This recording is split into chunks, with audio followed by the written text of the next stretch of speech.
Bienvenue dans ce nouveau décryptage. Aujourd'hui, on attaque directement une question qui fait énormément de bruit en ce moment. Les mutuelles belges cachent-elles vraiment un trésor de 6 milliards d'euros?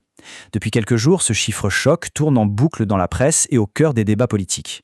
Et forcément, ça soulève tout de suite une interrogation assez tentante. Est-ce que l'État pourrait simplement récupérer ce pactole pour boucher ses propres trous budgétaires?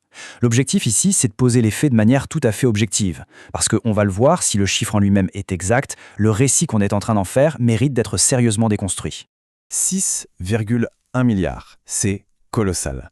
C'est le montant précis mis en lumière par une récente enquête sur le patrimoine des grandes mutualités. Et spontanément, face à un montant pareil, notre cerveau fait un raccourci très simple. On imagine tout de suite une espèce de tirelire géante, un énorme coffre-fort rempli de cash qui ne demande qu'à être ouvert. C'est exactement pour ça que ce chiffre frappe aussi fort dans l'opinion publique. Sauf que c'est un piège. Se focaliser uniquement sur ce grand numéro ne nous dit absolument rien sur la réalité de cet argent, sur ce à quoi il sert, ni même s'il est réellement disponible. En fait, c'est là tout le cœur du problème. D'un côté, on a l'image médiatique, une perception super simpliste d'une immense réserve d'argent liquide où l'État n'aurait qu'à se servir sans faire de vagues. Et de l'autre côté, on a la réalité financière et comptable qui est bien différente. La vérité, c'est que ces 6 milliards sont constitués d'actifs extrêmement diversifiés et surtout ils sont attachés à des obligations légales très strictes, à des structures de soins et à des réserves de sécurité. Donc oui, le chiffre de 6,1 milliards est vrai, mais l'interprétation qui en fait de l'argent de poche directement disponible, ça c'est totalement trompeur. Pour bien comprendre ce grand écart, il faut s'arrêter une seconde sur ce mot. Patrimoine. Dans le langage courant, le patrimoine, ça sonne tout de suite comme une richesse immédiate. Mais dans le secteur ultra réglementé des mutualités, les actifs, ça englobe des réalités complètement différentes. On parle de bâtiments, d'infrastructures hospitalières, d'obligations financières à long terme, de fonds verrouillés par la loi et oui, d'un peu de trésorerie. Mais soyons clairs, un immeuble de bureau ou une réserve bloquée par la législation, ça n'a rien à voir avec de l'argent sur un compte courant.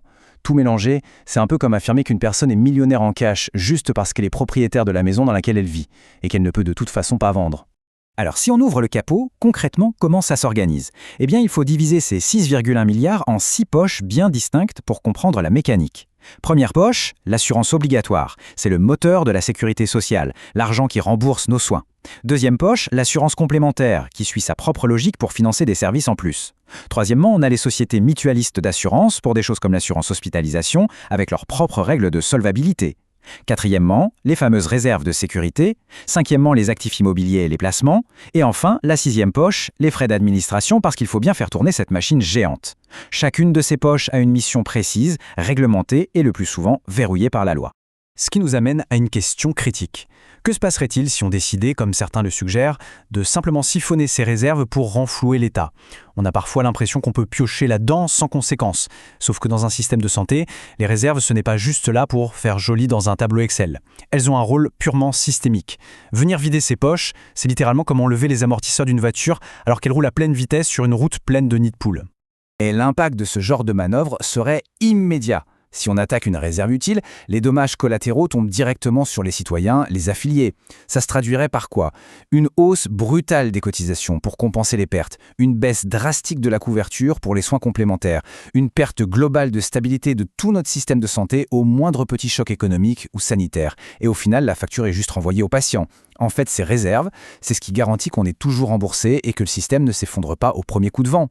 C'est pour ça qu'il est absolument crucial de faire la part des choses entre un débat démocratique qui est totalement sain et un slogan politique un peu trop facile. On voit des partis politiques brandir ces 6 milliards pour exiger une réforme des mutuelles. Et c'est vrai, il y a d'excellentes questions à poser sur la table. Les mutuelles sont-elles assez transparentes? Leurs structures sont-elles devenues trop complexes? Faut-il revoir certaines règles fiscales? C'est légitime d'en discuter. Mais là où on glisse vers la désinformation, c'est quand on laisse croire que tout cet argent est une fortune magique, libre d'accès, qu'on pourrait récupérer sans faire mal à personne. D'ailleurs, petit point de contexte souvent oublié au passage, le secteur des mutuelles, ce n'est pas le Far West avec de l'argent public qui se balade sans surveillance. Il existe un organisme, l'OCM, l'Office de contrôle des mutualités, dont c'est littéralement le métier de vérifier les comptes et la gestion financière de bout en bout. Le cadre légal est très strict. Cela dit, et c'est une nuance importante, ce n'est pas parce que c'est hyper contrôlé en coulisses que c'est forcément facile à lire pour le grand public. Exiger plus de clarté? Oui, 1000 fois oui, mais il faut arrêter d'entretenir la légende d'un coffre-trésor abandonné. Et ça pose inévitablement la question de la responsabilité médiatique. Est-ce que le grand titre de presse nous informe ou est-ce qu'il nous égare? Attention, le journalisme d'investigation sur ces finances est essentiel. Le souci, c'est la mécanique même du gros titre. Quand on lit « les mutuelles ont 6 milliards de patrimoine », boum, le cerveau fabrique instantanément l'image de la fameuse tirelire. La nuance, expliquant la différence entre des actifs et du cash disponible, se trouve en général bien plus bas dans l'article, au moment où beaucoup ont déjà arrêté de lire. Du coup, le titre se transforme en slogan et impose une conclusion avant même qu'on ait pu comprendre le contexte. S'il ne fallait retenir qu'une seule et unique phrase de toute cette analyse, la voici. 6 milliards d'actifs, ce n'est pas 6 milliards disponibles. C'est vraiment la clé de voûte de toute cette histoire. Le vrai débat, au fond, ce n'est pas le montant brut. C'est la nature de cet argent. Quelle proportion est bloquée dans l'immobilier? Quelle part sert de garantie obligatoire pour nos assurances santé? Et quelle part, éventuellement, relèverait d'un excédent qu'on pourrait remettre en question? C'est la seule et unique manière intelligente de décortiquer ce sujet. En fin de compte, le débat public mérite beaucoup mieux qu'un gros chiffre jeté comme une grenade. C'est une évidence. Les mutualités gèrent des sommes gigantesques et elles se doivent d'être transparentes au dernier centime près. Mais aborder le financement hyper complexe de notre santé comme un vulgaire braquage de banque sur une cagnotte imaginaire, c'est franchement dangereux. On risquerait de fragiliser un pilier essentiel de notre sécurité sociale sous prétexte de récupérer un argent qui n'existe tout simplement pas sous cette forme. Alors la prochaine fois qu'un chiffre vertigineux fait la une des journaux, gardons notre esprit critique et demandons-nous qu'est-ce qui se cache vraiment derrière ?